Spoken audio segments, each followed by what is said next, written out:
যেখানে মাঠের পাশে বন আছে আর বনের ধারে মস্ত পাহাড়, সেইখানে একটা গর্তের ভিতরে একটা ছাগলছানা থাকতো।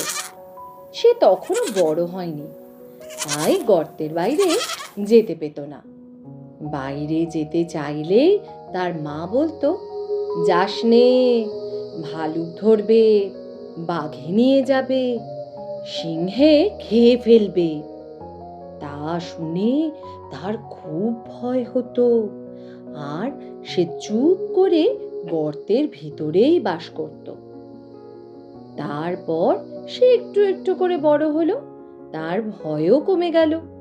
তখন তার মা বাইরে চলে গেলেই সে গর্তের ভিতর থেকে উঁকি মেরে দেখত। শেষে একদিন একেবারে গর্তের বাইরে চলে এলো। সেইখানে একটা মস্ত ষাঁড় ঘাস খাচ্ছিল।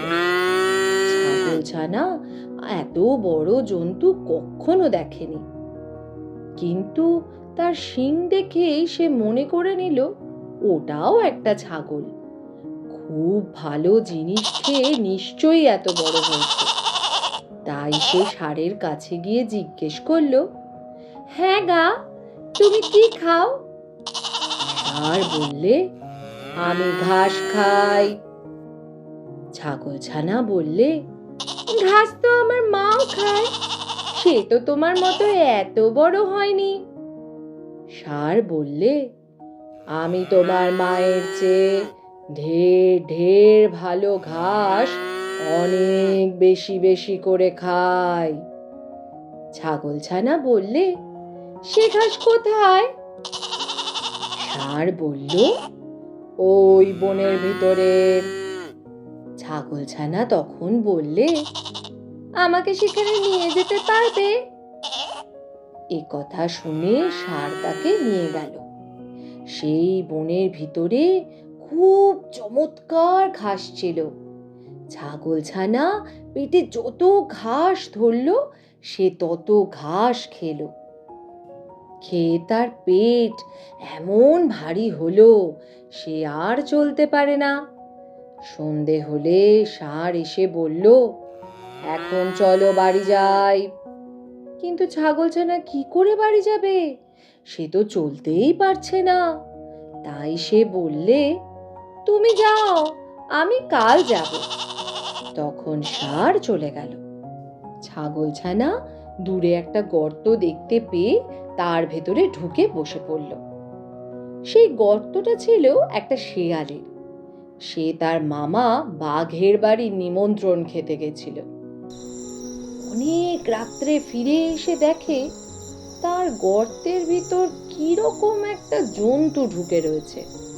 ছাগলছানা ছিল কালো, তাই শিয়াল অন্ধকারের ভিতর ভালো করে দেখতে পেল না।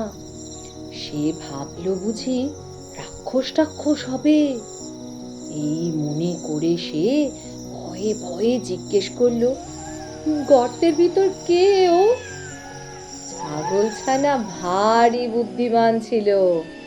সে বললে, লম্বা লম্বা দাড়ি, ঘন ঘন নাড়ি, সিংহের মামা আমি নরহরি দাস, 50 বাঘে মোর এক এক গ্রাস। শুনেই শেয়াল বাবা গো বলে সেখান থেকে দে ছুট। এমন ছুট দিল যে একেবারে বাঘের ওখানে গিয়ে তবে সে নিঃশ্বাস ফেলল। বাঘ তাকে দেখে আশ্চর্য হয়ে জিজ্ঞেস করলে, কি ভাগ্নে, এই গেলে আবার এক্ষুনি এত ব্যস্ত হয়ে ফিরে এলে যে? শিয়াল হাঁপাতে হাঁপাতে বললে, মামা, সর্বনাশ হয়ে গেছে, আমার গর্তে এক নরহরি দাস এসেছে। সে বলে কিনা সে 50 বাঘে তার এক গ্রাস। তা শুনে বাঘ ভয়ানক রেগে বলল, বটে, তার এত বড় আস্পর্ধা? চলো তো ভাগ্নে, তাকে দেখাবো কেমন 50 বাঘে তার এক গ্রাস। শিয়াল বললে, আমি আর সেখানে যেতে পারবো না।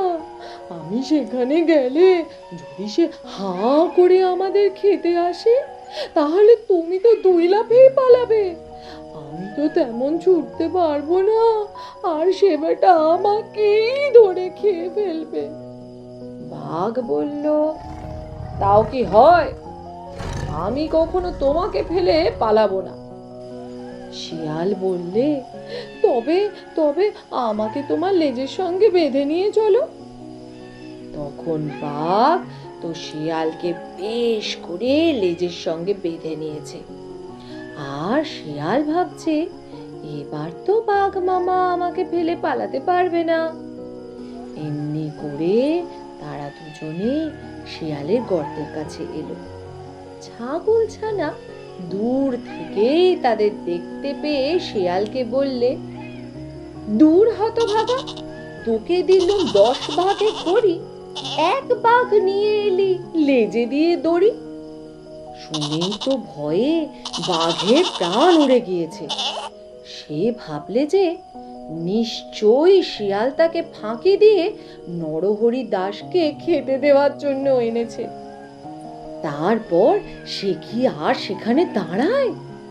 সে 25 হাত লম্বা এক লাফ দিয়ে শিয়ালকে শুদ্ধ নিয়ে পালালো।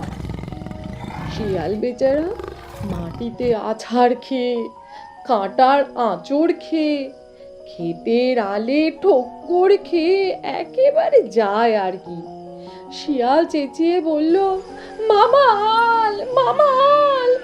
তা শুনে বাঘ ভাবে বুঝি সেই নরহরি দাস এলো, তাই সে আরো বেশি করে ছোটে। এমনি করে সারা রাত ছোটাছুটি করে সারা হলো। সকাল বেলায় ছাগলছানা মহা আনন্দে বাড়ি ফিরে গেল। কিন্তু শিয়ালের সেদিন ভারী সাজা হলো। সেই থেকে বাঘের ওপর শিয়ালের এমন রাগ হলো যে সে রাগ আর কিছুতেই গেল না। আর ওদিকে নরহরি দাস সে আনন্দে ঘুরে বেড়াতে লাগলো। তার তো ভারী মজা। সে এখন নাচে আর ঘুরে বেড়ায়, আর সে গান গায়। কি গান গায়? সিংহের মামা আমি নরহরি দাস, 50 বাঘে মোর এক এক গ্রাস।